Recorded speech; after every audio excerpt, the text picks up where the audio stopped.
something out. It's not that easy being green. I'd rather be orange or purple. Oh, why wonder, I'm green. Ugh. And it'll be fine. Uh, Matt's green, and it'll be fine. no, just That's my teeth.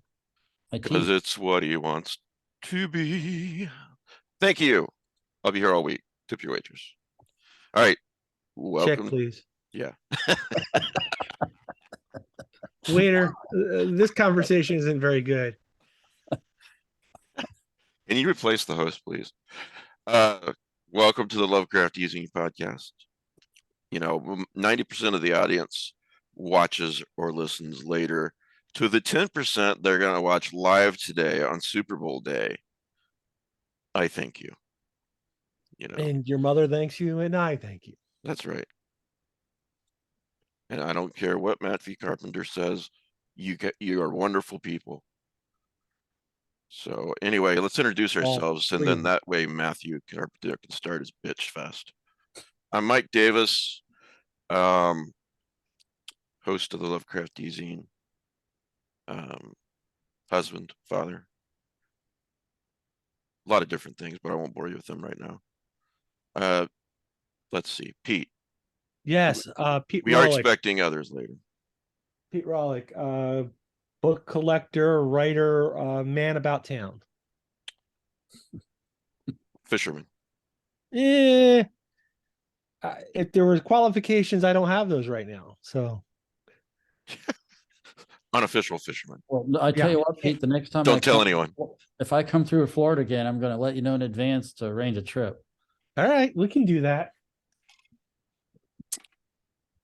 Rick Lay, pulp magazine collector and writer, and currently suffering from a fractured wrist. Yeah, I'm sorry, man. No problem. If you're anybody who I communicate with over email who's watching this, don't expect to reply real fast. Yeah. Gmail's got a pretty nice voice to text.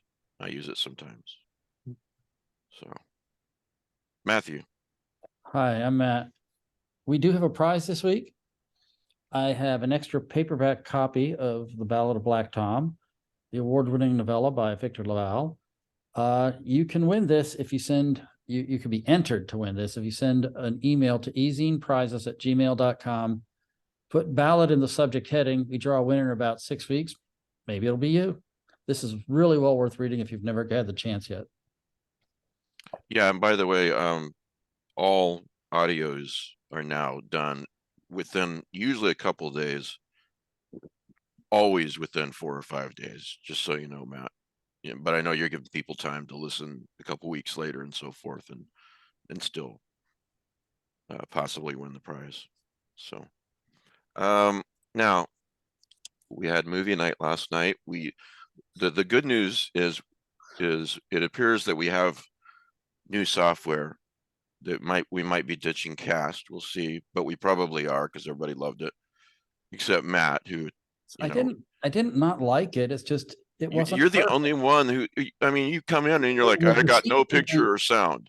No, well, that's that. So I went back in. I got picture and sound, but then that scene when she walks out of her husband's room on her wedding night and goes to the golf course, that glitched, and I missed like a whole minute. Yeah, you missed the sex scene. That's what you're bitching about. No, it wasn't even that. It was part of the mood setting. Although I really shouldn't complain. If it had shortened it by 5 minutes, I would have maybe paid you money.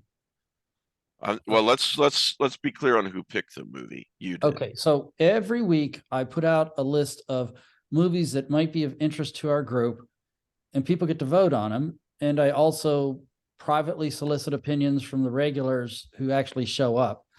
So on this list, Kim Smeltzer said this was one she hadn't seen. And so I said, well, I haven't seen it either. And it seems to be about the end of the world. That's sort of in a Lovecraftian sense. So I thought, well, let's give it a try. I was expecting something like the end of the world is impending and they're having this wedding anyway to try and cling to some sense of humanity or joy, but that wasn't it at all. Yeah, that was Don't Look Up. And that I had issues with because of the satire that was Of so course you did. vicious. Yeah. Well, I did. But the thing is, this movie was just an exploration of being depressed, which made it a depressing watch. And It was a very good exploration of being depressed. but I though. did. You ended up, at least I ended up not liking any of the characters. I especially disliked the lead. And it was, one thing I kind of like about the horror genre is it's still compact. Unlike Hollywood's superhero blockbusters, they don't feel you have to have a 3-hour movie. Will this review go on as long as the movie, or I'm just Yes, wondering? 85, 90 minutes, tight, compact show, 20, 30 minutes of setup, then you got about an hour for the meat of it. It's actually a very nice format. Well, this thing went on like 2 hours and 15 minutes. Like we're an hour and a half in, and it's, my God, wouldn't the planet just hit already? Didn't you check the runtime before you selected the movie? No. I mean, it's like, Let this be a lesson in checking in with me before you choose one. Yeah.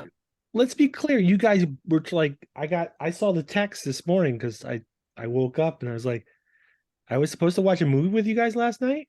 We do it every Saturday night. Where the hell have you been for the I've last? never been to a movie with you guys. I know, and I wonder why. Is it that you don't like us, every week I or send just you don't like Matt?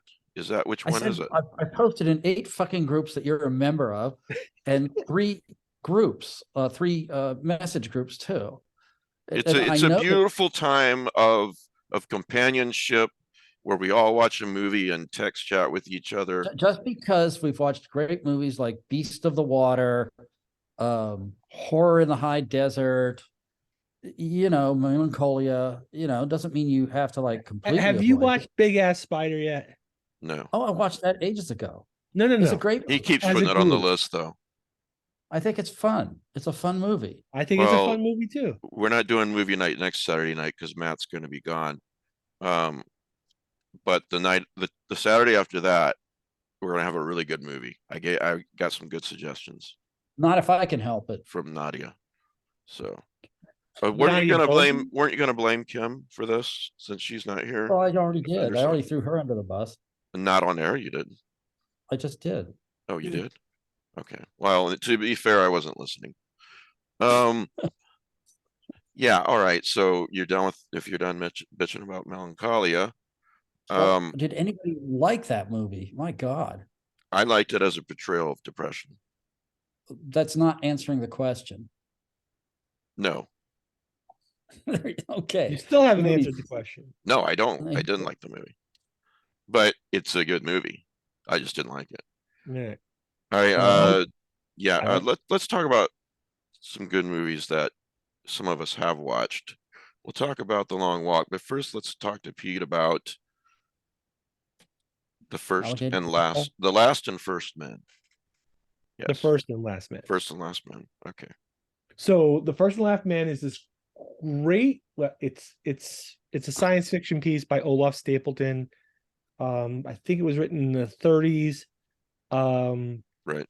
It's a future history of mankind going through in the millions of years and their successors.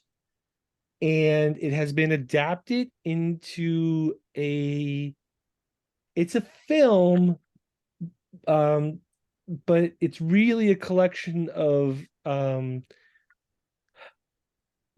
videos of architecture with a adaptation of Olaf Stapleton's novel by read by Tilda Swinton. Right. Which automatically elevates it. Right. She's got a great voice. So I think this works as both a film. It's on Shudder.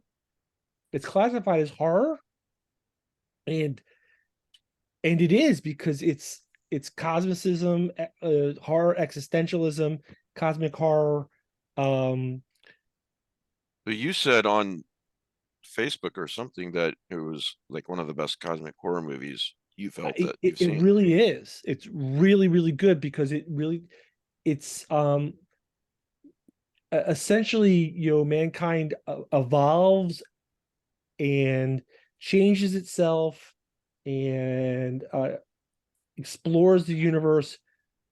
But even so, and even after becoming what we would consider almost godlike, they are still at the whims of other things in the universe. And there's this really interesting section in which the navigators return, and half of them are missing and the other ones are half starved. And when they're finally taken care of and healed up, all of them refuse to go back out into space. So wait, this Interesting. humanity has evolved. Is that like kind of Lamarckian? You got the because you needed the adaptation, you got it. No, I mean, they talk about engineering themselves, oh, okay. and it's like, and there's a section that's like, there are you there are so many species of mankind now.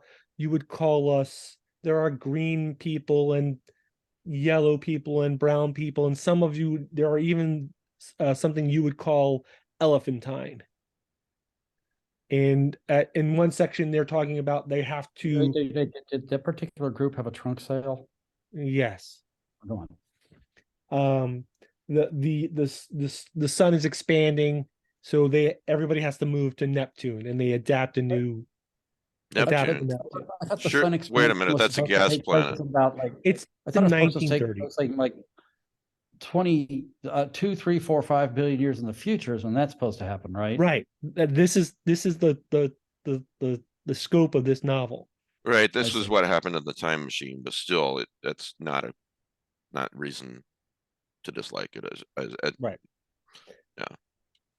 It's really well done, and it's I think it highlights the idea that the universe is not anthropocentric, that Right. we are, and we likely always will be, a minor cog in the great scheme of things. I'm really interested in, and I'm probably going to watch this tonight, but without spoilers, I'm really interested in what you said about those that went into space, for some reason they refuse to go back. I mean, Yeah. there's some potential cosmic horror right there, especially if it remains vague, but don't tell me anything. Okay. But you've really sold me on this. I'm going to watch this. And you know what, Mike, I know how you like old time radio. Yeah. And I mean, you could watch this without watching the TV. Right. Yeah, I got that sense. I think the avant-garde architecture and sculptures really add something to it, but they're not necessary. Okay. So anyway, no, I really appreciate this recommendation. How long was the original novel? it's pretty big. I used to have a copy. I think it's like 150 to 200 pages long, and it goes into a lot more detail on some issues than this adaptation does. I would figure that. But I think it's a good adaptation. I'm about to post in the next couple days another, for the Patreons, another Nadia Bolkin movie reviews, and this is the second one. The first one went over really, really well with Patreons. They just love Nadia, and I do too. But one thing I said to Nadia was, I gave my usual mini lecture about trailers and horror and sci-fi and everything. But one thing I said is that the best way, in my opinion, for me at least, to find a good movie is not a trailer, not a synopsis or an article or anything, but just someone I trust saying, look, I'm not going to tell you much of a reason why, but you really need to watch this, like Pete just did. That's really valuable to me. And the trailers just give too much away. So for those of you who are patrons, we've got in that vein, we've got some really nice recommendations for you coming up. I'll probably post that Monday or Tuesday. Lovecraft Easy and Patreon, Google it, and it's only $5 a month. So really appreciate the support. But Pete, go ahead. So I also watched a film called Maléfique. It's a French film. Oh, yeah. I've heard of that. That Bridget recommended. Right. well, Bridget told us to watch, and it's set in a prison. It's about some prisoners who find a book that's looks like it's a spell book, and through various processes they figure out that they can use it to escape the prison. Where do they escape to? Well, Oh, spoilers. Now, how do you spell Malefic? Because I'm seeing that I did not put it on my list yet. I think it's MAL. Malifque. Wait, one at a time. Hold on, I might have it up. Hold on one second. I got it. 2002. Maybe. Yep, I got it. I got it. Spell it. Malefique. Right. Anyway, toward it's a pretty decent film. It's not great. It's a little confusing, and I think it's overly long. But toward the end, you get a glimpse of the text of the spell book, and quite prominently are the words Fatagan and Sothoth. Nice. So, yeah. But ultimately, it's as much related to the Cthulhu mythos as, say, Evil Dead is, which is to say, not really at all. So is it But mostly so it's not really Lovecraft. Sorry, Matt. Go ahead. demons in prison then? No, the prison. It's a normal prison. One guy's there for murder, the other one's there for embezzlement. The other, I mean, like, but the demons come and eat people in the prison? no, Uh, And sorry, it's in France. It's not Devil's Island or anything. no, it's in France. Okay, so there's another recommendation. Malefic. MALE. And as I've been thinking about this one, I think there might. It kind of reminds me of The Door to Saturn. I Clark haven't watched that one either. Smith. yeah. Oh, the boat. Same Where story. Story. the Ibon story. where Ibon is tries to escape his pursuers by going to another realm. But if that is the case, then it's been wholly rewritten and abstracted. So I can't even remember that one if I ever Well, read it. It's not one of his better works, but it's entertaining enough. yeah, More satirical than frightening. right. Okay.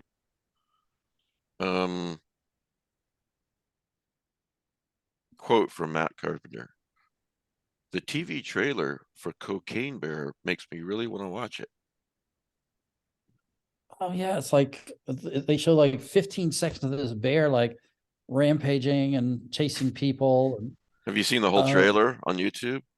I It's think this hilarious, is man. Here's some it's like you literally just told us don't watch trailers.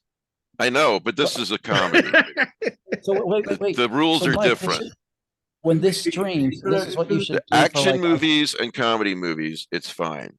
Okay. You haven't been So wait, listening. Mike, the Yeah. next time we do like an Easy and Crew movie share, Mhm. you ought to show this movie when it streams. Ah, that's a great idea. Especially like if Pete and Bridget can come and Mike DeBronzo, that'd be really good commentary. What's Oh, really yeah. funny is like I keep seeing the trailer for Cocaine Bear, and it just for some reason, I don't know why, it just keeps reminding me of The Wolf of Snow Hollow. Oh yeah. I thought you were going to say that, Michael Keaton, and it gets funnier and funnier every single time I watch it. What movie was that? No, that's a Beetlejuice. Beetlejuice, right? Yeah. But it's just it for some reason, I don't know if they use the same editor or whatnot to create the trailer, but Now there's another exception to the rule because it is a comedy. It's horror, but it's a comedy. The trailer for The Wolf of Snow Hollow is one of the funniest fucking trailers I've ever seen. I probably watched it 10 times. I thoroughly enjoyed that movie. Yeah, me I- too. I love it. I enjoyed it so much I showed it to my wife, and she enjoyed it too. It's both funny and scary. Yeah. Is that why you were on the couch? Yeah, most of the time I'm on the couch because of something I made her watch. All right. Yeah. Okay, so not cosmic horror, but I am Wait, really wait, enjoying Cocaine Natasha Bear is not Lyonne cosmic horror? I'm really enjoying Natasha Lyonne in Poker Face on Paramount. Oh no, Oh, Peacock. That part is tailor-made for her. Haven't Right? seen it. What Oh, is it's it? hilarious. And I thought Okay, there's- episode 6 was like one of the best things I've seen on television in a long time. What is it? So she is the woman who can look at a person when they're talking and know if they're telling the truth. She doesn't know exactly how she does it, but based on facial expressions, eye dilation, head Whatever. movements, just for some reason you can't lie. Every time, no one can lie to her. Yeah, I've seen Even that people show, who- Lie to Me, with Tim, what's his name? It's a murder And- mystery show. But she also she's got no pretense. You know, she just wants to have a job where she gets a little money, can drink a little beer and hang out with her friends and talk shit. But she gets caught up in these situations where it's up to her to solve a murder. Yeah. As you and- do. And she's also being pursued, right, by somebody from a casino. Yeah. Yeah, from the first episode. There's a lot, every episode has some lines in it that are really funny. Yeah. It's Okay. I think of it as a combination of Columbo and The Fugitive. Poker Face? Poker Face. Yeah. I saw her being interviewed, and that's the impression I got too. It's like, I wonder, like, how much is she really acting for this? Because it might be Oh, her yeah. personality. Oh, her. Yeah. Yeah. Yeah. Oh, yeah. Yeah. And I really enjoyed her in Russian Doll. And this is just making me like her even more. I think she's Jesus, one of the great- 99% on Rotten Tomatoes. Yeah, it's really good. Okay. It's really good. I really enjoyed it. This is a There's a whole problem because I got to read sometime too.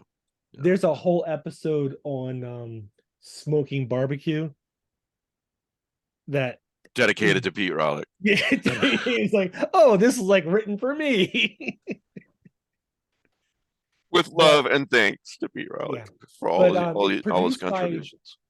It's produced by Ryan Johnson, the guy who does Knives Out and The Glass Onion. And that Star Wars film, Yes. The Last Jedi. Right. We Um, won't hold that against him. I won't hold Glass Onion against him. I didn't like that movie particularly well.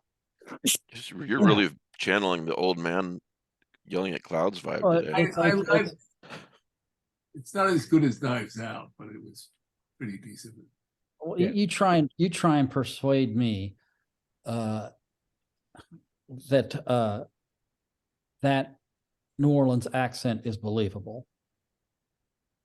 It I just- haven't seen it. I did see Knives Out though. I thought And it Yeah. was funny. He has the same accent. Okay. So it's just, when Daniel Craig talks like Bond, hey, I believe it. When he talks like an old Southern lawyer or something, it's not working. Yeah, it just doesn't work for me. You know what I'm saying? Yeah, I can't even do it. No. All right, let's talk about The Long Walk. Oh, magnificent, interesting movie. Yeah, we So- saw that. Some of us panelists got together and saw that this week. So this movie, first of all, it's very simple. It's only filmed in like a few But locations. wait. Let's start with who picked it. I did. I Okay, did. so no, I did. Jesus. You can't prove it. Okay. So it's not a complicated movie. Minimal special effects. Not a complicated technical movie, but it's from Laos, shot in Laos, in Laotian. So that alone made it very interesting. With this movie and that Pakistani short subject you showed last night, mosquito webs, you Mhm. can actually see how people from other countries are viewing the ham-handed attempts by Westerners to help them. But it basically involved. And by the way, before you go on, I have to point out, directed by Maddie Doe, and she is she's the only Laotian horror director, and she's the first and only woman film director, if I have that right, I believe. Okay, so it's very heavily steeped in Laotian mysticism. So if someone dies, you have to cremate them in a certain way, and you have them gifts of food and certain prayers that you say so that they can find their way to the next phase of the afterlife. Otherwise, they linger. And it's all about a man who has good intentions to try to help people who are suffering because his mother suffered when he was young. And it's about time travel and how nothing goes the way he plans it. And it's just great, great story. It's a ghost story, it's a time travel story, it's a horror film, it's about life, it's about death, it's very melancholy, but at the same time a very, very rewarding watch, you know. Now I will say, you really have to pay attention when you're watching this movie, but it rewards the attention that you give it. Have you seen it, Pete? Be interested No. in your opinion. No, it's on my list, and I really wish I could have joined you guys the other night. I'm just working on deadlines. No, I understand. Now that I posted about it on social media, a lot of people were interested. One of them was Jeff Thomas. He said he was gonna watch it that night. Now I'm really interested in his opinion on Yeah, foreign but films, and he loved the hell out of it. so have you been reading Jeff his new series of stories? No, but you talked about it. I need to He's get on that. got these stories set in a place called it's the Unnamed Country, Right. and it's somewhere in Southeast Asia, and they're just beautifully haunting. Now, where do you find these? Is it all Well, in one collection? no, he did a short story collection. I know. I know he's got a book named The Unnamed Country. Right. And I think that's most of them are in there, but I saw one in, I think it was Looming Low 2. Okay. Yeah, I just got my copy. So The thing is, I if you want to know how he has any authenticity to write in that era without it's not, isn't pulp style Orientalism. His first wife was Vietnamese. He speaks some of the language, and he's been to Vietnam any number of times. Oh yeah, this isn't a guy who did a bit of Googling and then started writing. right. You know? He takes his daughter there as often as he can so she can visit her grandmother, I think. Yeah. So though it wasn't a Vietnamese film, you know, and I don't want to lump cultures together, you know, it was still close enough that I was really interested in Jeff's opinion on it, and he really loved the Long Walk. So check it out. Check it out, folks. Well worth watching. It is. There's something that we could talk about, but it'd be a spoiler. Yeah. And I don't want to do spoiler because I don't think very many people have seen it yet. Has anybody seen The Menu besides me? Bridget has seen it, and she said she really loved it, but I haven't seen it. What's that? The The Menu. Menu. The Menu. It's sort of, I don't know, you could classify it as a horror movie. It is definitely a thriller. It's the one about the chef who invites all these rich people to his private island. And then you don't know what he's cooking. Right. Does it go the way I think it's going to go? It didn't go it's not about cannibalism. Okay. Because that's what I thought it was going to be about. No Hannibal. But it's about a psychotic individual. I'll just leave it like that. There is a recent Okay. movie about cannibalism, by the way, that I haven't seen, but Nadia Bolkin really loved. It's called Bones and All. And she said, I don't remember what she said, actually, other than it was really good. And it wasn't just some grisly cannibalism movie. Right. I've So this read the is not tra- like What, not Pete? like the thief, his wife, and her lover. No, it's I've seen the trailer. It's about a young lady who figures out that she has this drive to be a cannibal. Oh, I've seen someone where they showed the trailer, Yeah. and she bites off the finger when she's at a sleepover. It's good to Yeah. have a goal, you know? But then, she discovers others of her kind. Okay. So Well, I'm still not, everybody's got a watching it. community. I'm still not watching it, but that doesn't mean it's not a good movie. Hey, you know what? Let's talk about, okay, so this is Super Bowl day, and during halftime, they're going to show the first trailer for The Flash. I don't know what the hell to think of this movie. I was looking forward to it for a long time, but yeah, thank you, Matt. That was a dad joke if I've ever heard one or seen one. Fortunately, you couldn't see it. Yeah. So Michael Keaton is or is not getting cut out, Rick? I think that's probably a rumor because there are advertisements all centered around Michael Keaton. Well, I really hope the rumor about Christian Bale being the new Batman is false. Well, he may be the new Batman in a different production. In the Brave and the Bold thing was your favorite character, Damien. I say that sarcastically. Yeah. The rumor is that it's going to be a previous Batman playing the role, and he seems to be the likely choice because the only other alternatives are Val Kilmer, who obviously can't do it for health reasons, and George Clooney, who's too old. What about Ben Affleck? Possibly, but I think the way James Gunn is going, he's trying to sweep all the previously cast characters from the old Warner's regime under the rug. Except for Yeah. Ezra Miller, ironically. Yeah, well, and the guys from the Suicide Squad and Peacemaker and so forth. Yeah, his darlings. Fire everybody else but Ezra Miller. Fire Henry Cavill. And that makes a lot of sense. I don't know that Ezra Miller's hanging around. They just have to get the movie out. Yeah, I guess. Then they'll have a new Flash as a result of Flashpoint. Yeah, could be.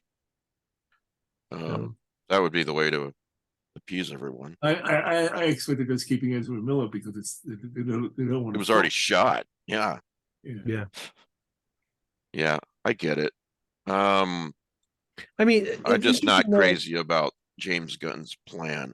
I mean, raise your hand if you were really, really looking forward to a Blue Beetle movie. Okay, but I have gone on record saying that I would be very, very interested in to see minor DC characters brought to the forefront and not do apocalypse movies. Well, I agree with the not do apocalypse movies. And it's fine to bring out minor characters, but why do you have to get rid of Ben Affleck and Henry Cavill? It's just wrong, man. It's just wrong. Well, I got upset about that because of that, he's not going to be the Witcher either. Right. Yeah. And now, he got doubly screwed. Yes, I thank thought you, he was James great Gunn. in The Witcher. Well, okay, so I read an article about that said that in which James Gunn said that DC screwed Henry Cavill. He was never in the running to be James Gunn's Superman. He's in charge. No, but no. That was Not The at the- Rock. There was a power struggle with The Rock going on. Yeah. That we have to Really? mention. So The Rock was trying to take over everything. You're kidding me. I didn't know about this. Wow. I mean, I knew he was excited to join DC, but I didn't know he was a megalomaniac. He is a little two is like his contracts have that he can't be defeated in the fight, and there are a lot of other things that he was insisting on. Wow. That said, Hey. I did enjoy Black Adam, the movie. Oh, I and did- man, Dr. Fate was fantastic. The portrayal of Dr. Fate. I enjoyed it, but it was a little repetitious of certain things. Yeah. Another beam shooting up into the sky and stuff like that. It was like an old-fashioned superhero movie. Pete, if you're gonna do minor characters, I'd love to see a movie starring the Question. I think the Question is a great character to Yeah. do something like that with. But I See, mean, I think but Blue Beetle, Jesus. I would have liked actually a really good Green Hornet movie. Yeah, You know, He's the not last DC. couple Green, You already the got last one was no, my God, Seth Rogen. that was actually almost unwatchable. I watched it through, but I felt like turning it off like 5 times.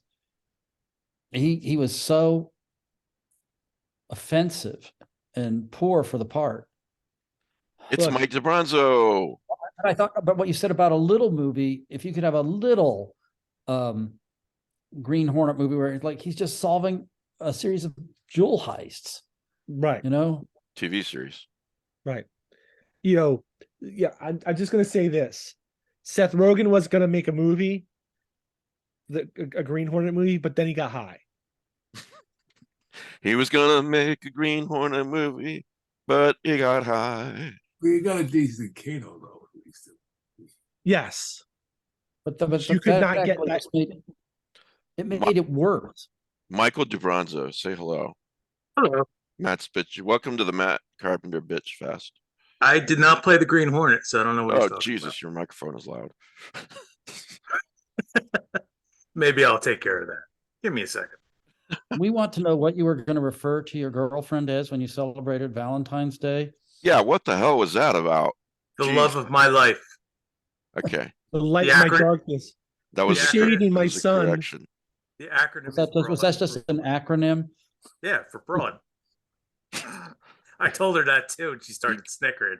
You got your work cut out for you there. You're like, I'm gonna woo my broad for Valentine's Day, and I'm like, oh my God. And you asked, did you really say that? And I go, yeah, very quietly and from another room, which she thought was very funny. I did think it was funny. All right. So while we're on that note, the Bronzo and Valentine's Day. So My broad. it's Listen my, up, broad. it's my kid's birthday this weekend, and she was supposed to have this party today on Saturday, but none of her friends could make it. So instead, she talked my wife into taking her and all her friends to the melting pot. What was What that? is the melting pot? The fondue restaurant. It's a fondue place. That's kind of expensive, isn't it? All right. So my wife and I went to the fondue place as chaperones. This is the greatest racket I've ever seen in my life. First of all, there's no kitchen, right? Because there's no cooking.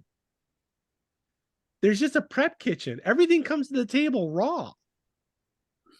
Well, they And give you a this- little bottle. They give you a bowl of simmering broth, and you dip it. And Yeah. Does then you cook each it child get a yourself, right? blowtorch? What's that? Does each child get his own blowtorch? You, sir. you get this bowl Ah, of simmering hot, it's 200 degrees broth.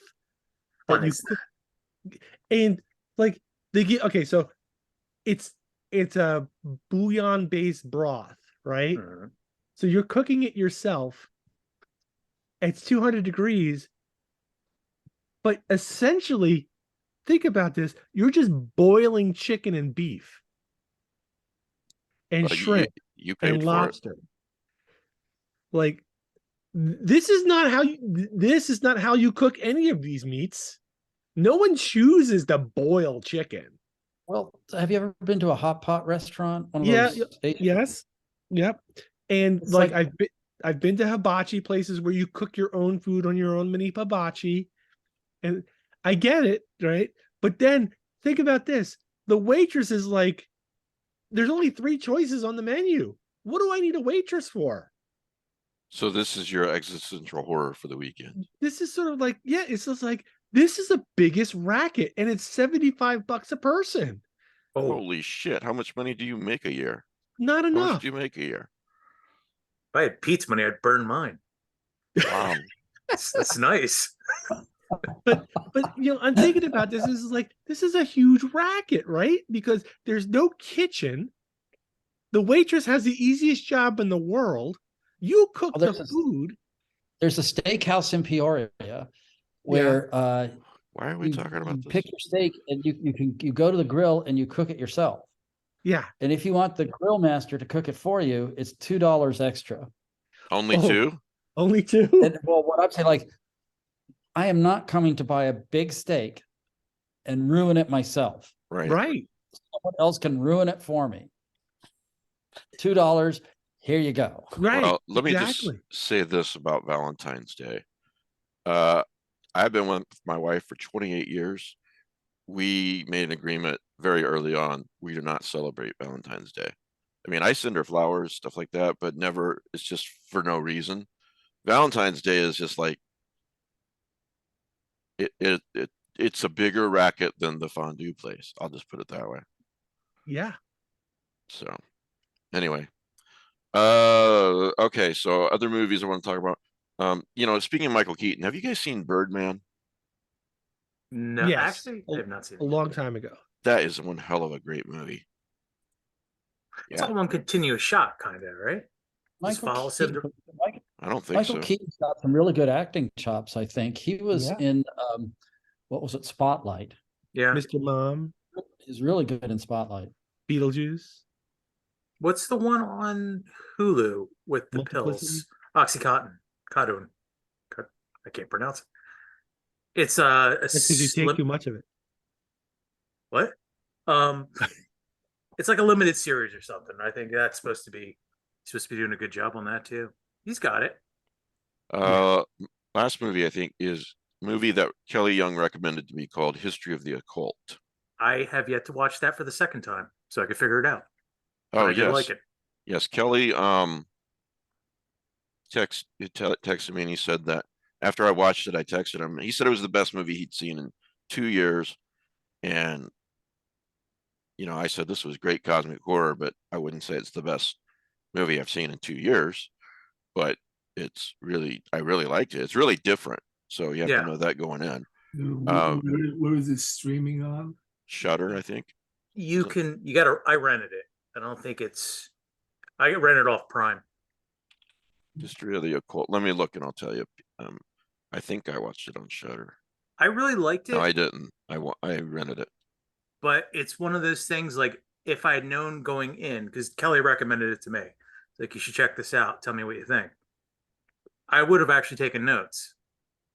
Not because it's not a negative, it's just when you get to the end, I'm like, okay, I like what I saw, but I'm missing something. At least that's how I felt. So I'm gonna rewatch before the rental's up. Well, he said that first time he watched it, he was like, what the hell did I just watch? And then he said the second time he watched it, he was, quote, blown away. It's That's definitely, what he told me. yeah, it's definitely cosmic horror. I'm going to add it to my cosmic horror list on the Lovecraft Easing website, movie list. I will add though that Kelly said that I was much smarter than him, and I have this in writing because I figured it out the first time, and it took him to the second time. So that was unsolicited. When you guys were going back and forth, I was talking to him too, and he showed me screenshots. I got it in the first try. I did not type it in that tone of voice. Well, actually, I did. Actually, I did because I was kidding Kelly, and I never miss an opportunity to bust Kelly's chops. So I probably was being a smart ass about it. Yeah, I would definitely say if you're not willing to rent it, wait for it to be included with a streamer, and definitely give it a watch. I recommended a book to him today, and he's like, I don't know if I have time to read it twice, so I get it in the one read that you do. That sounds like Kelly. Anyway, you would think that that a recommendation from Kelly Young would be The Kiss of Death. But actually, this is a really good movie. Thank you, Kelly, for telling us to watch it. And I'm going to add it to the movie list. So, yeah. I have a question for Pete. Yes. You recommended that movie Underground Monster. It's a fun watch. Is there anywhere when I turn it on, I don't get subtitles? Oh, I watch it on Tubi. Did you? I watched it on Tubi. I had subtitles. Right. For some reason, I'm not getting subtitles. Maybe you might have to do it manually. You might have to turn it on manually. Do you use a Roku or a smart TV? I'm using Fire Stick. Okay. Usually with those, if you push in a lot of the apps, maybe Tubi, I don't know, if you push the star button, it gives you the option of subtitles. Not in every app though, but you might try it. I was trying to find out how to turn it on. You might try the star I button. get other things with subtitles, so it's not me. It's Yeah. not the moving That's subtitles. weird. Well, at least try that, and it may not do the trick, but it's worth a try. I did skim it though to see what the monster looked like, and he does look like The monster was awesome. the monster looks like Sasagwa with Yeah. tentacles instead of legs. Right. Really? Yeah. It looks really. The monster's great. Monster looks like Sasagwa. Oh, for those, I should have said this at the beginning. For those who didn't see my messages and are like tuning in and they're like, where the hell's Paul Tremblay? We're doing another podcast episode at a special time on Blossom. Wednesday at 7 p.m. Eastern time. So that'd be 6 p.m. Central, 4 p.m. Pacific. And the first half, Paul and I and whoever else of you comes, we're going to talk about the book with spoilers, and then we're going to talk about the movie with spoilers. So if you see the movie, and if before then, if you haven't, Bronzo, are you going to come Wednesday night? I'm really going to try, but I haven't seen the movie and I haven't had a chance to read the book. So I don't know what I'm really going to contribute, except, hi, Paul, I love your other books. Yeah. Hey, Disappearance of Devil's Rock. Let's talk, man. So I'm going to try, but I might be ruining it for myself. So I don't know. We'll see. I'm hoping Langan can make it, but that way we can give Paul even more shit. Yeah. You know. Speaking of M. Night Shyamalan movies, there's a movie that I was made aware of today called The Visit. Have you guys seen this by M. I Night saw that a Shyamalan? long time ago. Yeah. Is it any good? It's Supposedly there's some really scary moments in it. There are some really scary moments in it, and it's an interesting kind of film. Since you know it's an M. Night Shyamalan movie, you kind of know what's happening. Yeah. Before all the other characters do. Yeah. But and plus it's given away in the trailer now. Oh, wow, I haven't seen the trailer.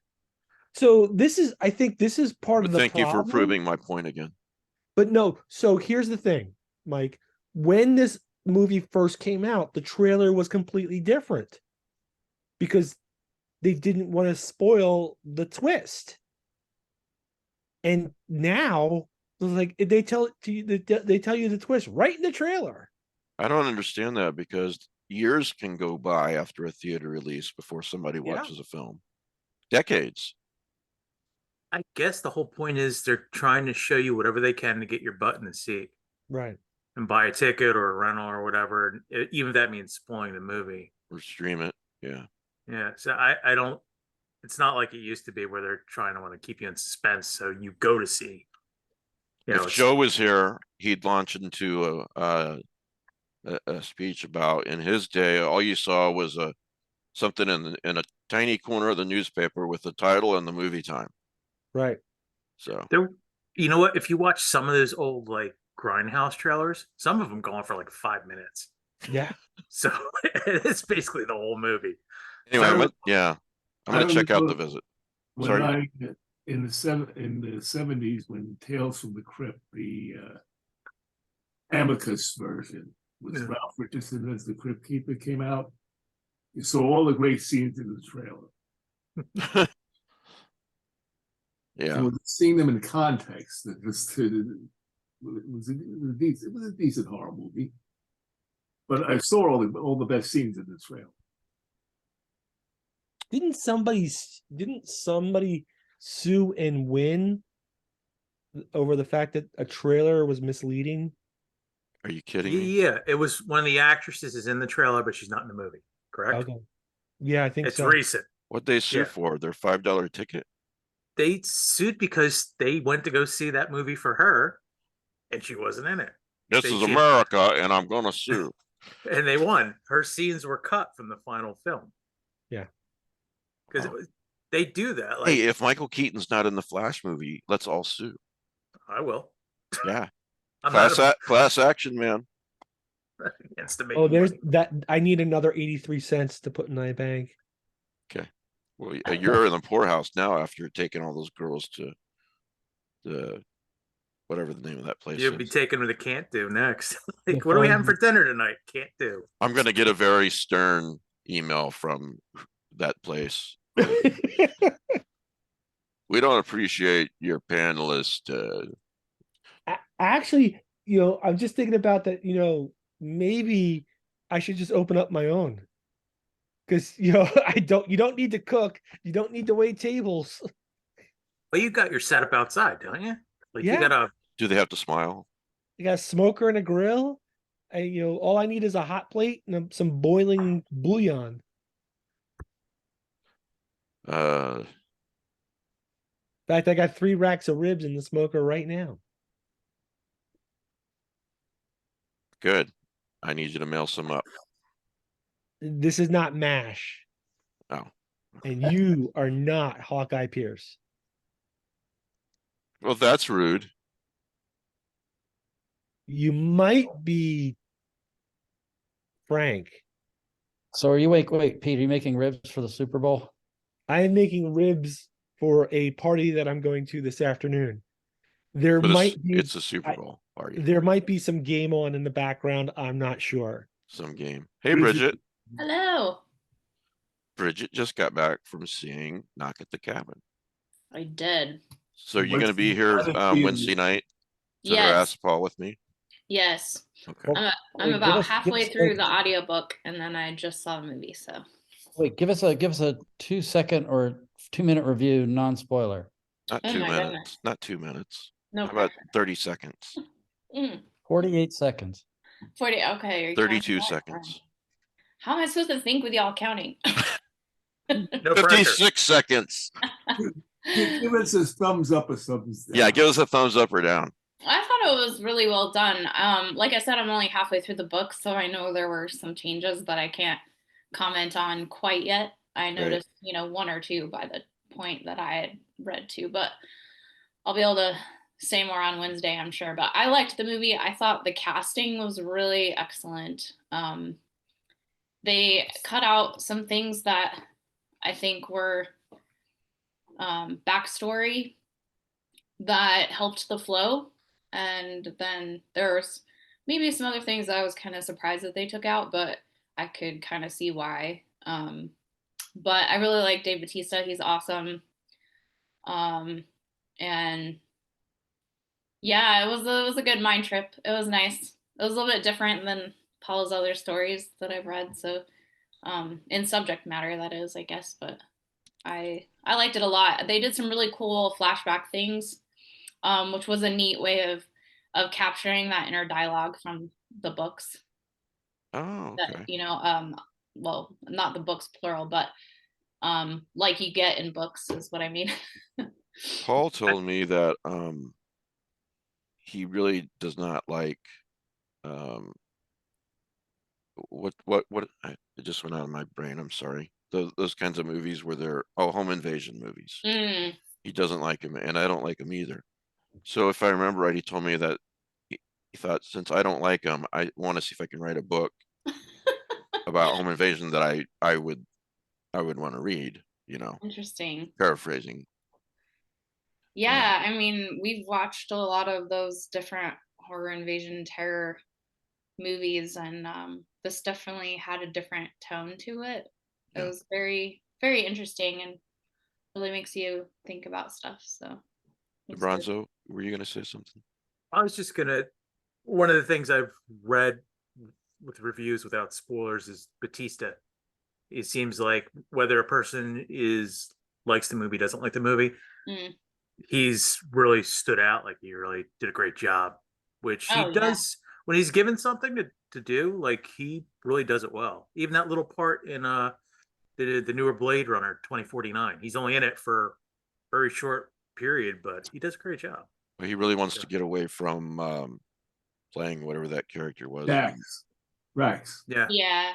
Yeah. I think Yeah. they really couldn't have picked a better actor for that role. He's almost exactly as Paul described him in the book, and he's a very calm second grade teacher, but a big guy. Yeah. So it was really, really cool to see him Well, in that role. it sounds like this movie's gonna help him accomplish that, to build a Oh, career yeah. away Yeah. from there. So Definitely get a different rap. And I have to say that M. Night Shyamalan's little cameo is just awesome. Oh, he does make a cameo. is He that does. sarcasm? No, it's really They throw him great. off the cliff, or I could tell you what it was, but I don't know. People that like hunting those things might not want me to. Yeah, no Is he in the spoilers, but background act? Oh, I'm sorry. Hmm? I we was can gonna do. say. we- Oh, you go, Mike. I was just gonna say we're gonna do full on spoilers Wednesday On night. Wednesday. Yeah. Does he always do a cameo? Usually. He's like Okay. Stephen King. He just kind of makes a little howdy do in the movie. Well, except for that movie about the mermaid. He was Oh, in that Lady one. in the Water, or Lady Yeah, in the Lady Pool? in the Water. He was in Yeah. that movie quite a bit. I think of Hitchcock more than Stephen King. That shows Mhm. how it Yeah. shows generational change here. Yeah. One of the best ones for Hitchcock was he's not even in it. It's in Lifeboat. Yeah, he's in the ad in the Yeah. the weight loss ad. Yeah. I don't remember which movie it was, but where Hitchcock's trying to catch a bus and he misses it. You know. North by Northwest. Oh, was it? Okay. Great. Oh, well, thanks, Bridget. Sure. So You've been talking about stuff for a while. I'm sorry I missed it, but we were talking about movies. super specific. Yeah, but well, no, it's just because I know that anytime that you're not able to make it, you're usually crying that night until the video is up, then you can watch it for yourself. So at least I assume so. No, I do. You do. Bronzo does. I'm sorry, not Bridget. So yeah. Hey, I think when CNN is reporting on multiple UFOs, I think the year is really starting off right. Don't you guys? I read your article, and I think they actually shot down another one. He did? I just saw it Nice. before I came on, so I didn't get to read it, so I can't say This one way would or be the other. number 3. Would be. I No, don't. they shut down number 3 last night. Yeah. There was one over off the coast, East Coast. There was one off of Alaska. And one over Canada. But yeah, oh wait, I This- heard there the was a- Chinese. The The aliens Chinese are Central Committee was changing their new anthem to "Up and Away." Oh boy. Well, I they think- say it's nothing like the Chinese balloon. The objects. Yeah. or to use a horror movie example, Watch the Skies. Yeah. Thing I from suppose another if world. aliens did want to keep an eye on us, they would pick a time like this to just randomly mix in with the other balloons. Sure, just Yeah, the thing third is, why said would they shoot down for bother? U.S. aircraft in 1 week. Wow, they're really interested in North America, aren't they? Yeah, the thing I saw, like I said, I didn't read. I just saw the headline was second object shot over Canadian airspace by American fighters. So that I've got sounds a- like it's new. That would make 4 if it's the second Canada. But like I said, I just looked at it real briefly. Didn't read the article. Here we go. Third such shot down for U.S. aircraft in 1 week. You guys see that? Yeah. Yeah, that was the one I read. The one you posted, right? Now, this is not the one I posted. This is a new one. Oh, Yeah. This one wasn't a balloon. It was smaller and may have been a drone. They don't know what it was exactly. Hmm. It wasn't a balloon. Yeah. Well, I don't know what to think. It's really, I mean, it's really interesting. The one that I posted, the quote was, pilots said the object interfered with their sensors on the planes. Pilots also claimed to have seen no identifiable propulsion on the object and could not explain how it was staying in the air despite the object cruising at $40,000 $40,000 feet. $40,000 was Pete's dinner bill. Yeah, exactly. Yeah, you missed that, Bridget. He was bitching about taking his daughter and her little friends out. Ah, Anyway, let's see, where are we at? Okay, we covered UFOs. I can show my swag. Oh, okay, fine. Okay, so I couldn't resist ordering this though. As I long as probably you're going to should send it to the rest of the panelists too. have. Yes, that's absolutely your copy, kind of in the mail, maybe. Okay. I got this new Frank Frazetta art book. Ooh. That is gigantic. Wonderful. It is beautiful, like all of your favorite paintings. wow. I love this one. He has this woman on a horse, like reining and holding her pistol. It just seethes with action.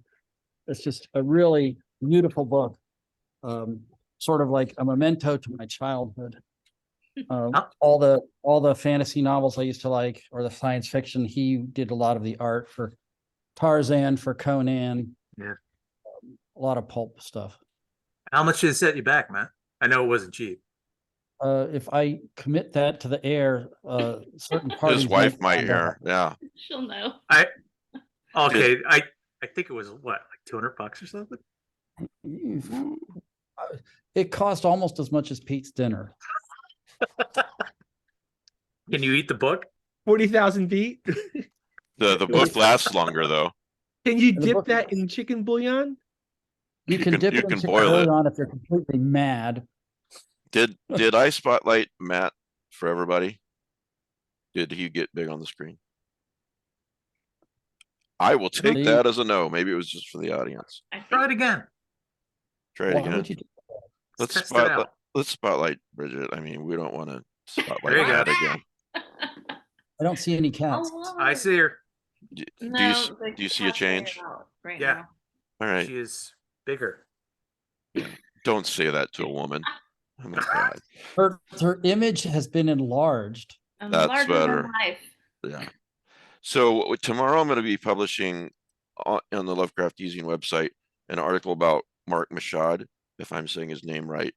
Matt, I don't want you to repeat the article verbatim, but just if you would just say why this is important. And I want to really start, paying attention to people who maybe haven't had enough of the spotlight, that deserve to be applauded for their efforts over the years, and in some cases, decades. So Mark Michaud is from Rhode Island. He lives near Providence. I don't think he was actually within Providence proper. But if you recall, in 1975, that was the very first World Fantasy Convention. And that's when they started using Gahan Wilson's bust of HPL as the award. Well, because it was in Providence, he got some articles of HPL printed in a local paper and showed them around and got a lot of good feedback. He opened up Necronomicon Press in 1976, which is roughly when S.T. Joshi matriculated at Brown. And it was the time of the Providence Pals. He was basically the source of publications for Lovecraftian scholarship, corrected text articles. He had both Robert Knox and Jason Eckhart as artists. For many years, through Crypt of Cthulhu and his other publications, Mark Michaud had been carrying the torch for Lovecraftian publication. There's still certain books that he created or published that are of great use. The Chronicle Out of Time. I know Pete made good use of that. And as recently as 2019, the Lovecraft Cat book. came from Necronomicon Press.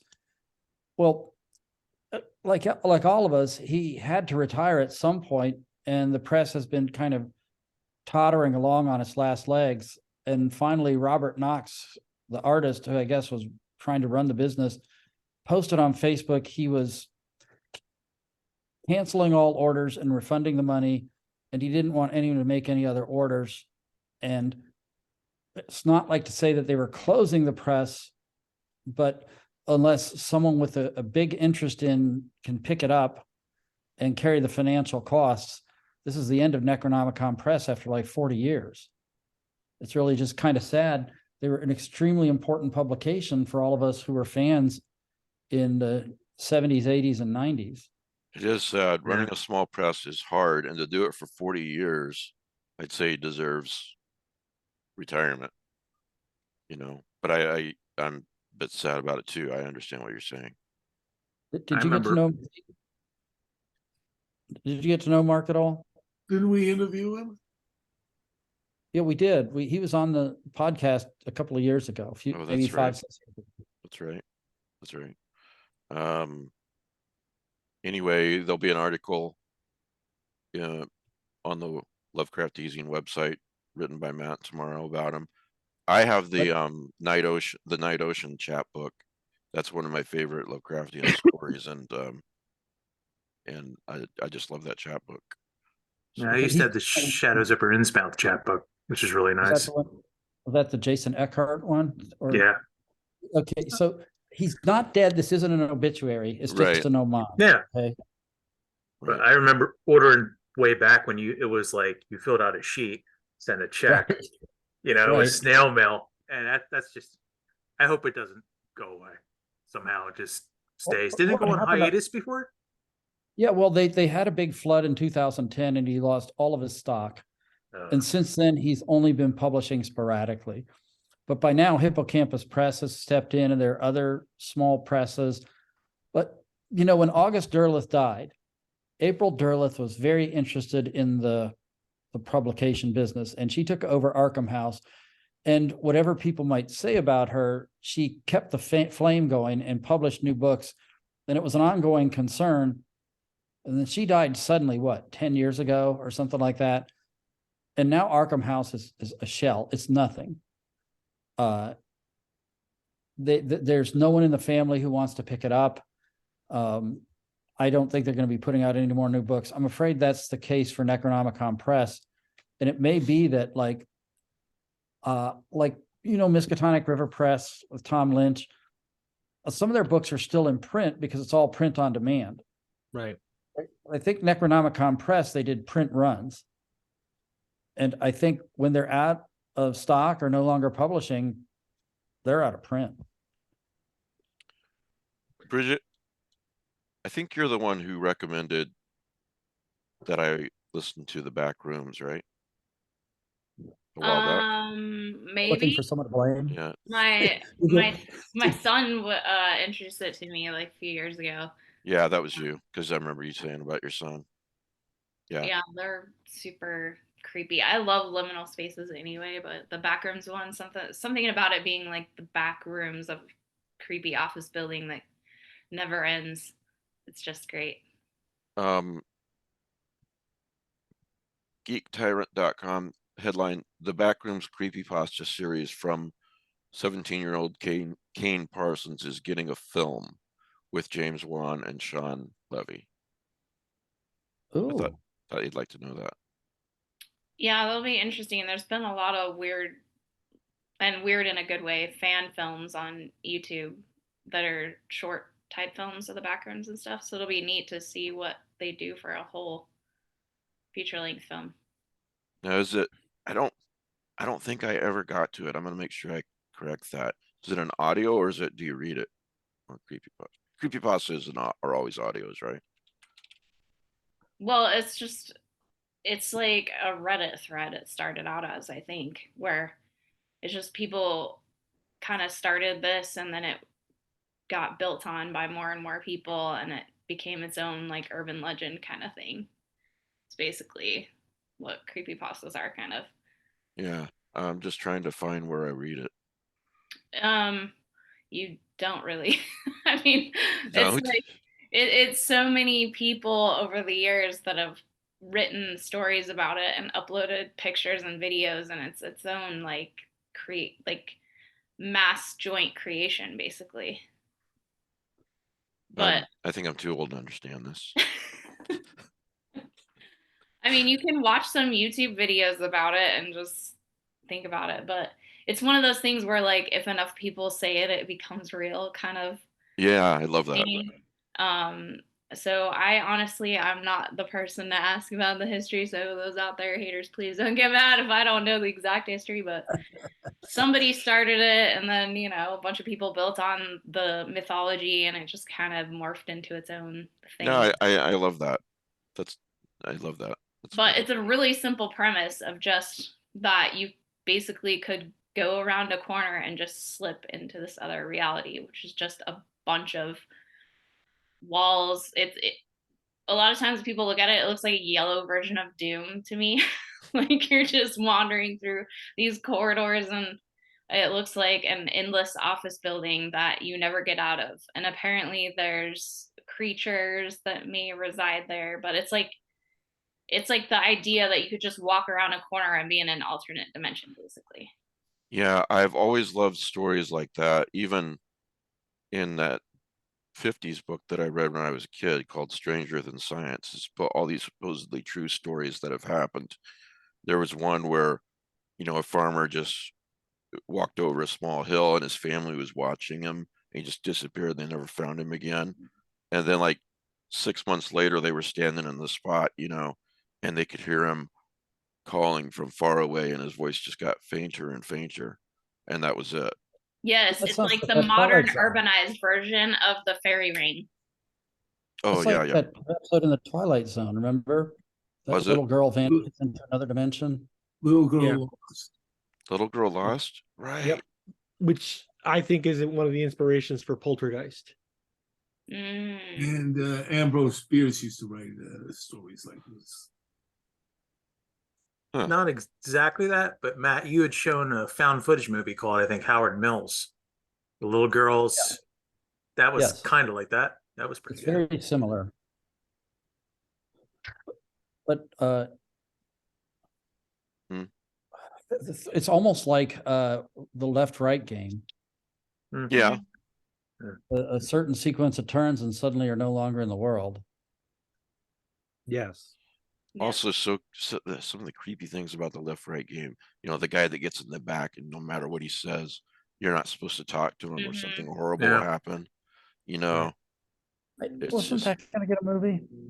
supposed to. Yeah, it was involved with some pretty heavy hitters, so I'm sure it's still in process. But it's been like 2 years That'd be cool. since we talked to the creator of the left-right game.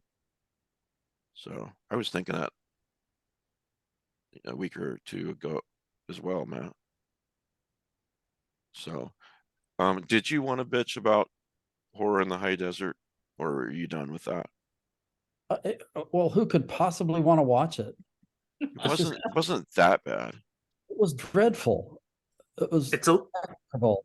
When It it- was garbaceous. I don't know. There's nothing good about it.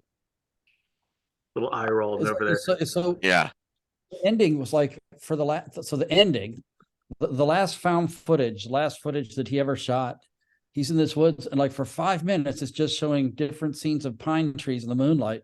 Going, all right, already have the boogeyman jump out. why do you hate pine trees?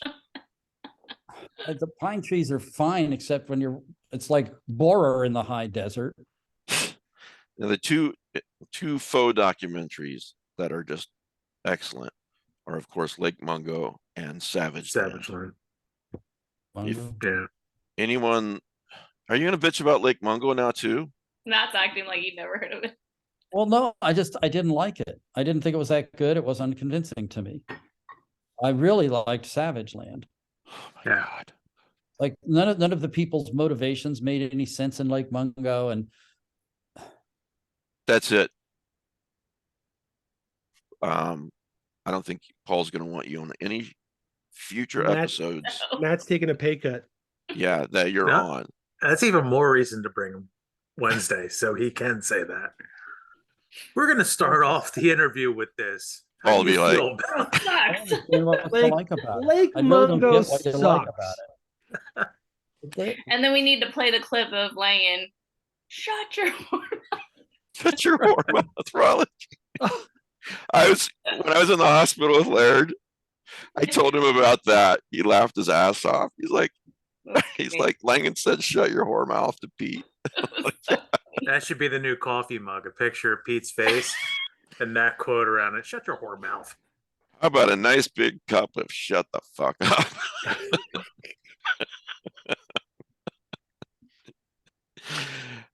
Yeah, but Paul's too nice. He'd be like, oh, okay, well, you know, it probably it affects people in different ways or something like that. He's too nice. Langan would just tell you, Now, shut the fuck up. This is what I'm going to say in Matt's defense. Don't do that. Oh yeah. Can you not do were that? Go ahead. If you were to pitch this story, the Lake Mungo story, to an editor at a newspaper and say, first I want to do the story about how she disappeared and it was just really, really strange, and we're going to spend 45 minutes on that. And then we're going to switch and we're going to blame the psychic investigator. And then we're going to switch and we're going to blame the neighbors who may or may not have had a sex triangle with her. Why don't you just give everything away? He's like The narrating. movie's like 10 years old. I don't care. Rollick rules It's past apply. it's past the Rollick rule. You know what? That was No. I was all misdirection. It was very well done. So why not just show the last 5 minutes? Yeah. It's just- Why not just show the last 5 minutes of any movie? Yeah. No. I actually thought Lake Mungo was interesting, but I will say I like Paul's book better. Devil's Rock. Disappearance at Devil's Devil's Rock. Yeah, Rock. Yeah. Well, you know, I've read it twice, so yeah. The thing is, that was very plausible the way he wrote it, and even more disturbing. I thought it was really, really All right, yeah, you might. set on hook. All right, well, Paul might like you then for saying that. So I'm gonna tell him, you know, some horrible things about you since you won't be Yeah, here. you could say I didn't like the sucky movie he liked. Here comes the bus. This is the guy who picked Melancholia. But for the audience, if anybody out there has not watched Savage Land, Oh, really, really yeah. should. Yeah. yeah. Even Super- I might Carpenter even likes watch it. again. It was so entertaining. So yeah, even Matthew Carpenter likes it. And so You know, I don't when know if you have a that's coherent plot and a good singular thing or the vision. kiss of death, but I think it's on Tubi now, and it makes an appearance on Prime. I mean, it's always on Prime, but it's included with it, and then you have to rent it. But I mhm. think Tubi, it's on right now. Do you know, we're bringing up Savage Land, but Savage Land came to mind to me the other day when I read an article that there's a remake of Them coming out. The Ant movie. Really? Yeah. Oh yeah, that's right. And it seems sort of like you could refilm Them sort of like as Savage Land.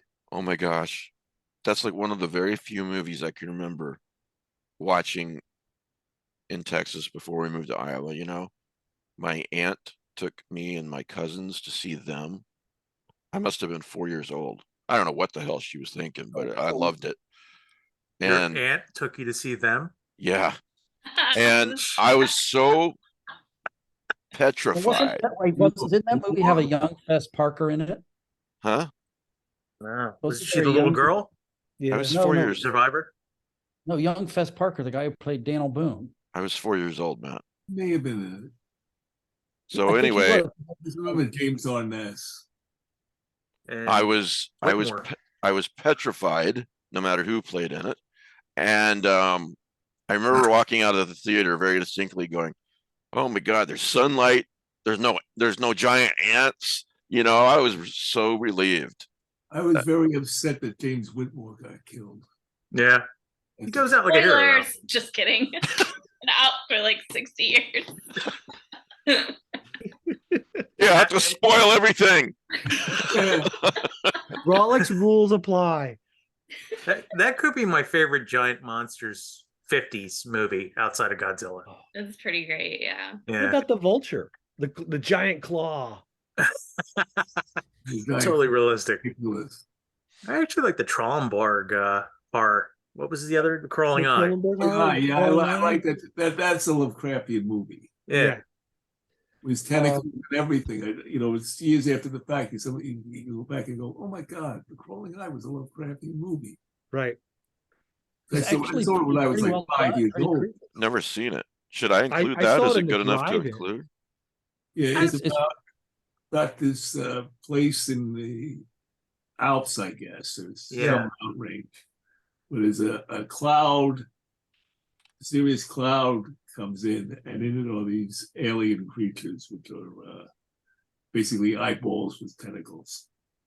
All right, There may be a few well, I beheadings. like it's super entertaining, I'll watch it. Yeah. these Yeah. monsters. So No, a I'm remake sold. of them could be really good, or it could turn into Starship Troopers.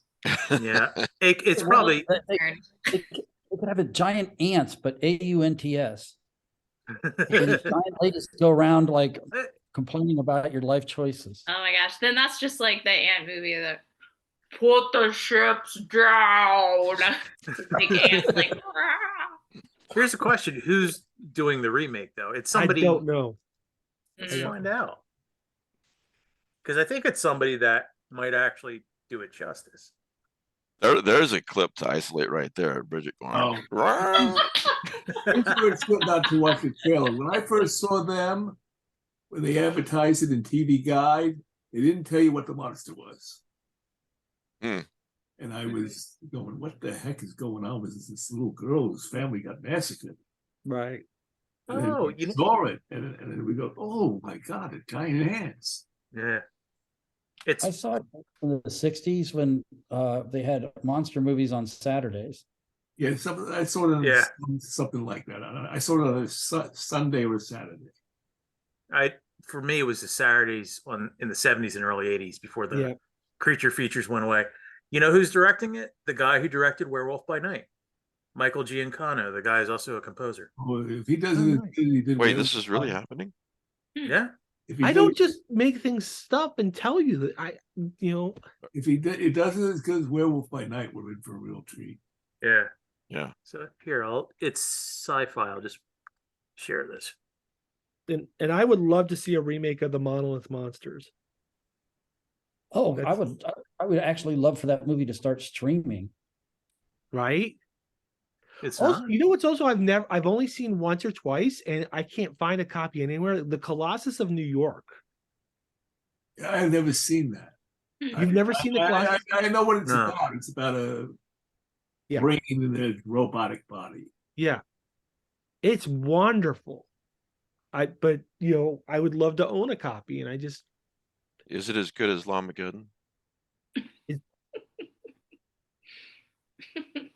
So one Nothing is good as long. one of the creators, only Pete and DeBronzo knows this, right? But They're actually gonna be making something called Cameltastrophe. Oh boy. Their name for their sequel was supposed to be Alpocalypse, yeah. which I think is genius. that's really true. That's not a So joke. Yeah, that's, yeah, we have to have them on now to talk about Apocalypse. Yeah, they emailed me. They're replying to an email from like 6 months ago, and I'm thinking, what? Who are you? What? That's amazing. And they're like, sure, we'd love to be on. That's the only. It's like a 1-sentence email. But You it's know, sort of it's sort of like Great. there's two groups of people that have absolutely nothing in common except the fact that DeBronzo and I watched this film. They're like, why do these people want to interview us?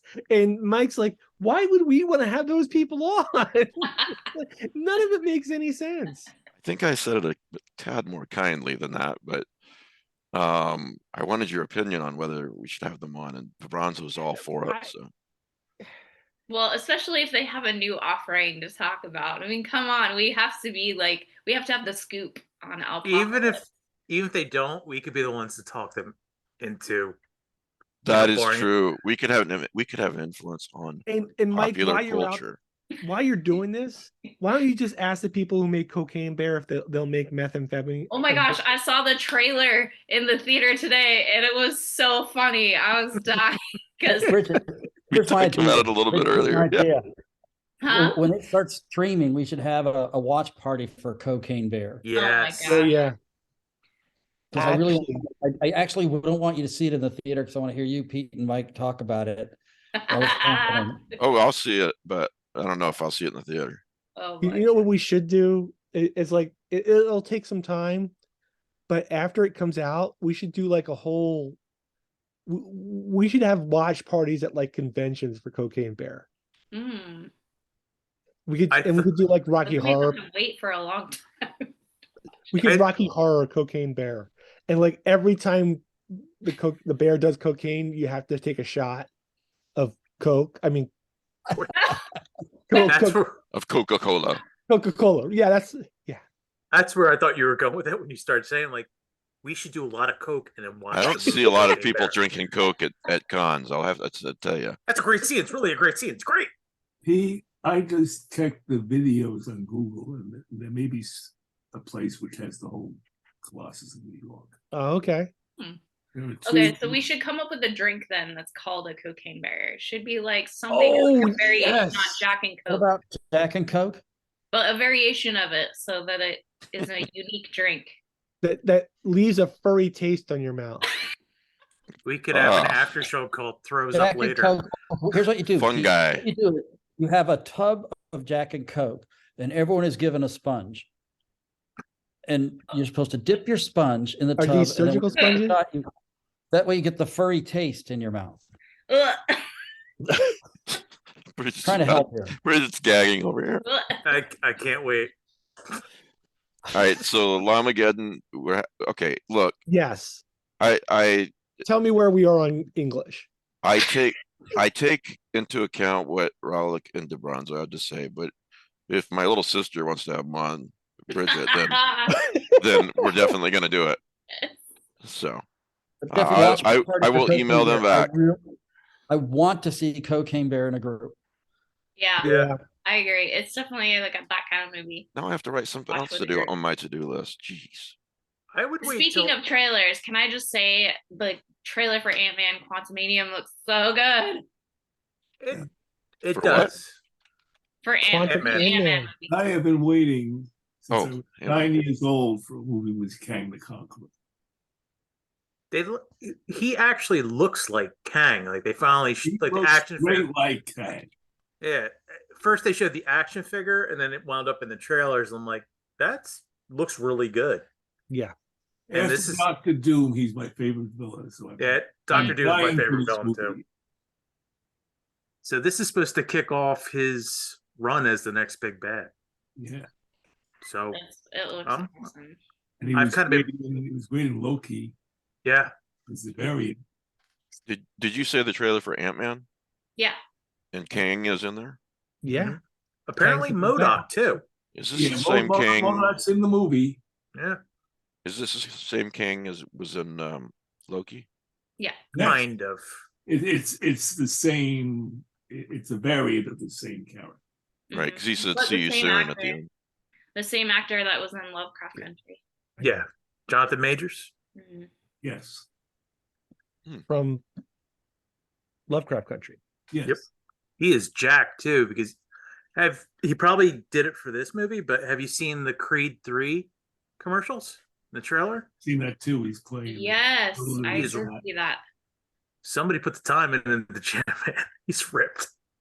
Well, that's the Marvel, the Marvel exercise program, right? Oh, Like somebody with a gun off camera. well, no, but it's like the 5 when more push-ups. look at the people from Eternals. A lot of those guys were not like the I can't think of his name, the Indian guy. Yeah, he got ripped. He got ripped for Eternals. And I think he said he was pissed because you only see him bare chested like once or twice or something. Yeah. It's like I put in a year doing this shit. Come on. For 5 seconds on Yeah. film. More myself, I'm kind of like Kingpin, except without the height or the muscle. Okay, so that's all muscle. That's not fat. Well, you got at the least hair. you didn't say you're like the cigar baby from Looney Tunes. That's all good. Fair enough. Kingpin's a all right. What? Pete's dog would like to contribute to this conversation. Millie. Everybody's talking about you. Hi. All those eyes. Oh, All right, so he just got diagnosed with dry eye. So Aw. every day we have to give him drops. Oh, poor little guy. Yeah. So he's got even more puppy eyes. Yep. Puppy eyes. Since John's not here, I can say this because Fuck John John. would, Lang. yeah, John would immediately be snarky. He'll But be later anyway. So sure. yeah, The only reason I threw Kim Smeltzer under the bus is because she isn't here.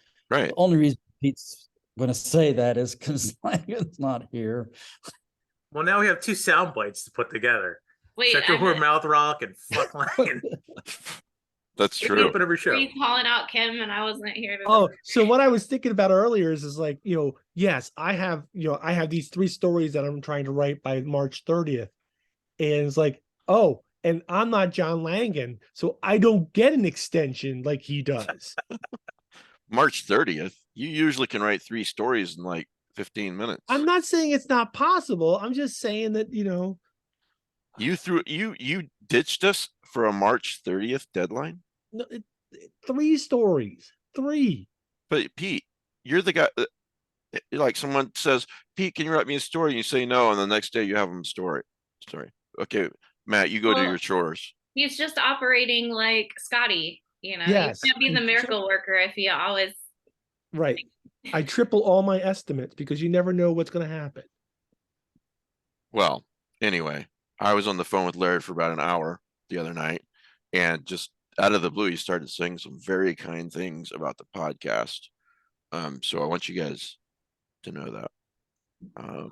Laird said nice things. Of course, Laird said, he's a great man. He's a nice guy. You're watching. Hope you feel better. Yeah, A lot better. He's not watching yet. Well, He was even had a hard time watching Netflix, but that'll change. Jessica brought him in a laptop and still had a hard time. But that's all I can say. But he's getting closer and closer to getting out of the hospital. I can say that. And that's great news. Whoa. He said he's not going to believe he's out, not even when they're driving home, but when he's in his house, then he'll believe he's out. Yes, I know. He's really sick of the hospital. I started reading a book called Mr. Nightmare. It's available on Kindle Unlimited, and it's also very cheap if you don't have Kindle Unlimited. Mr. Nightmare, and it's by Joe. I really think I'm gonna get this Scipione. We follow each other on Twitter. Scipione. probably Schiavone, maybe. Scipione. That's probably right. Somebody I know anyway. with a similar name. If I'm wrong, sorry. No. Yeah, me too. I'm really enjoying it so far, and it's got a big nostalgia element. It's about these kids who in 1985, they decide it's summer vacation and they're bored and they want to think of something new to do after a few weeks of summer vacation. So one of them has the idea to, at night, they sneak out and they tell each other scary stories in the woods. And then what happens from that point? There's one passage I want to read to you. Let me pull it up here. Yeah.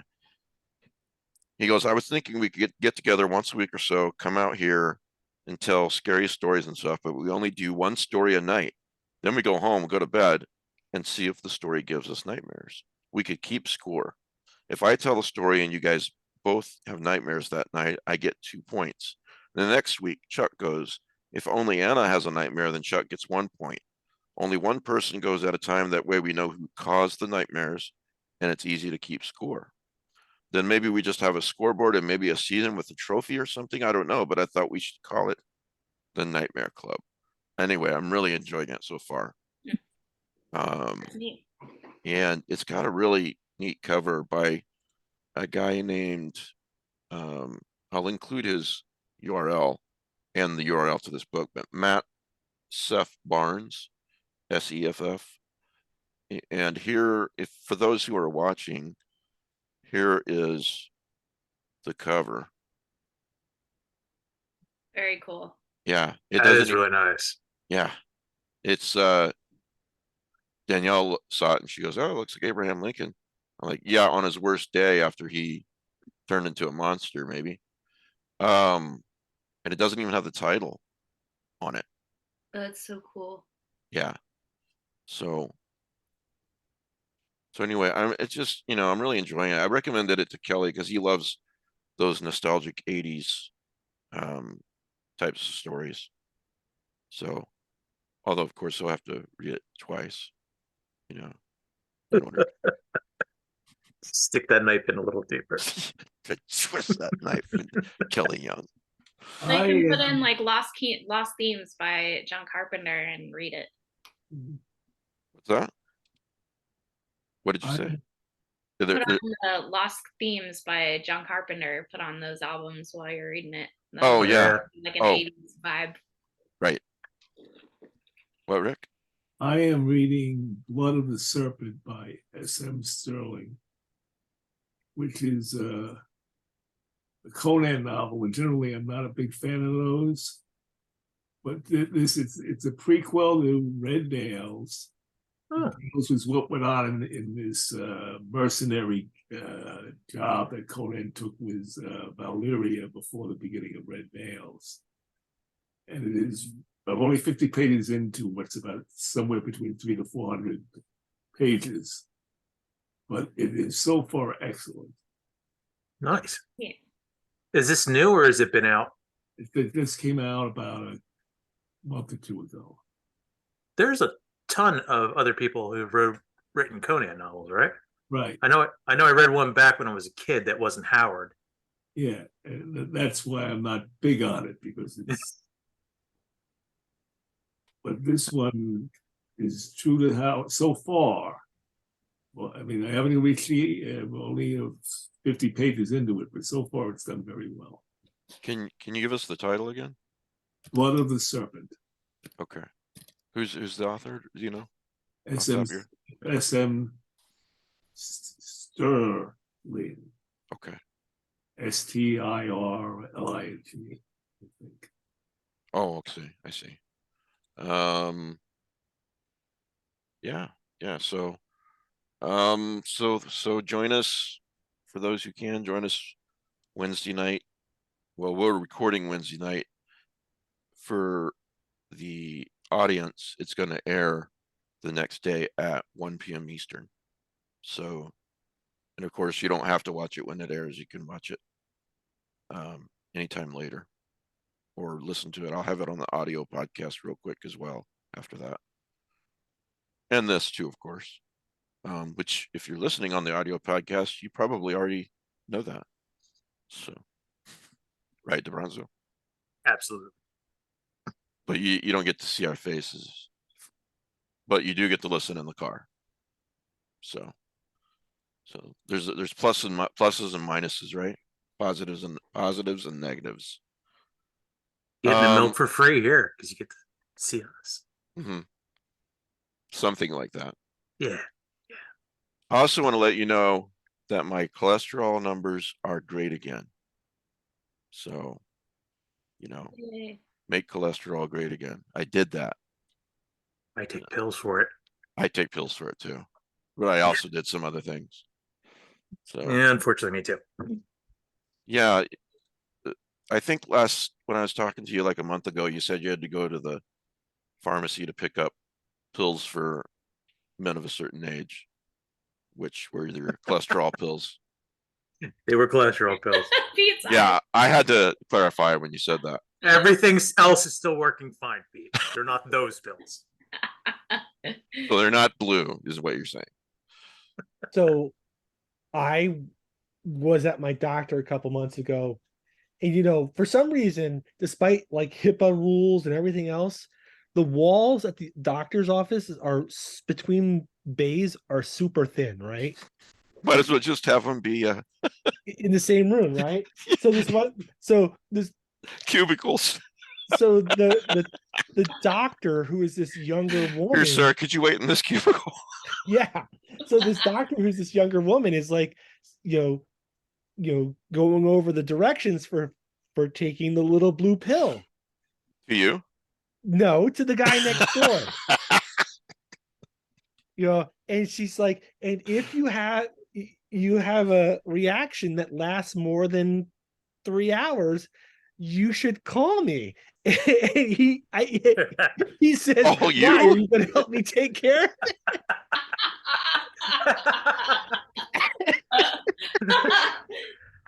Did you see that How I Met Your Mother episode, Pete? No. Where not Ted, but the other guy, I forget his name, that's married to Willow Rosenberg. He's just sitting there. The scene just shows him sitting there, and finally he says to his wife, he goes, "Okay, it's been 3 hours. Let's go to the ER." Putting the hips in Hippocratic oath. Oh my god.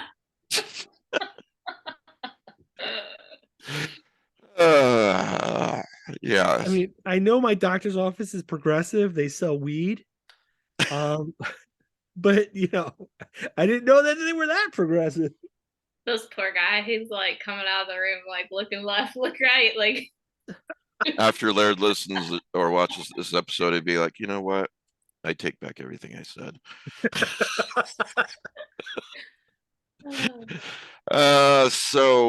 Yeah. Okay. So Paul, for you guys, it's Wednesday at 6 if you're coming, or Wednesday at 7 Eastern if you're coming, and for everybody else, it's a Thursday at 1 p.m.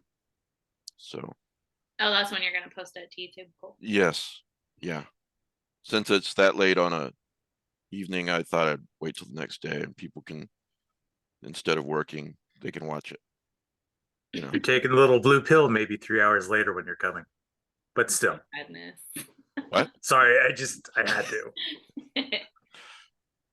And Mike, I'm gonna make a recommendation for a movie for you not to watch. Okay. For him not to watch. That's, you know what? I can probably do that. Already this weekend, I've already not watched 100 movies. All right, you ready? Yeah. Halloween Ends. I was never going to watch it. I know. That's why I recommended that you don't. Hopefully, this is the end. It would be hard for. Was it that bad? What's that? Was it that bad? No. I'm just saying that Michael's not coming back from this. There's no way in hell. They said that the first time, 9 movies later. Yeah, just as long as somebody's getting money, he'll always come back. Freddy Krueger could resurrect him like he resurrected Jason. Exactly. See, that's where I was going, Rick. Like, there's got to be like a Freddy versus Jason versus Michael in hell. They tried doing that. They tried to do that with Ash and Hellraiser and Michael Myers. I wanted to see that was Ash. That would have worked. Yeah. Well, it'd be just like, I don't know, what could we call it? It'd be like Purgatory Rumble. I don't know. It'd be amazing. I'd watch it. I'm gonna soundbite the hell out of that. Jason and Freddy's head was still alive after Freddy versus Jason. But it wasn't Kane Hodder, and that's just sad. Yeah. Be upset about that.